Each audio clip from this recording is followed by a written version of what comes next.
Wednesday என்ன lunch and பிரேக்ஃபாஸ்ட்னு பார்க்கலாம். இன்றைக்கி லஞ்சுக்கு ஒயிட் ரைஸ், குழம்பு நான் ரசம் தான் பண்ணேன். சைடிஷ் உருளைக்கிழங்கு பெப்பர் ஃப்ரை, அப்புறம் அவரைக்காய் பொரியல் பண்ணேன். இன்றைக்கி பிரேக்ஃபாஸ்ட்டுக்கு இட்லி வித் வேர்க்கடலை சட்னி, அப்புறம் நேற்று வச்ச இட்லி சாம்பார். வெஜ்ஜில் ஒரு 4 குழம்பு விட்டால் வேறு குழம்பே தெரிய மாட்டேங்குது. அப்படியே புதுசாக ட்ரை பண்ணாலும் சுத்தமாக நல்லாவே இருக்க மாட்டேங்குது.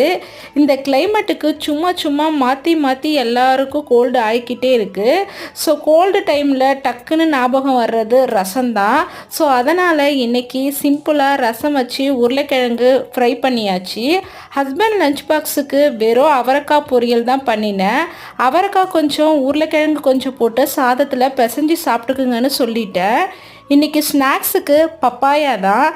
இந்த பப்பாயா மரம் ஊரில் மோஸ்ட்லி எல்லா வீட்லேயும் இருக்கும், எங்கள் வீட்லேயும் இருக்குது. ஆனால் அதை பார்க்கும்போது ஒரு நாளும் சாப்பிட தோணுனதே இல்லை. ஆனால் இங்கே காசு கொடுத்து வாங்குகிறோம்.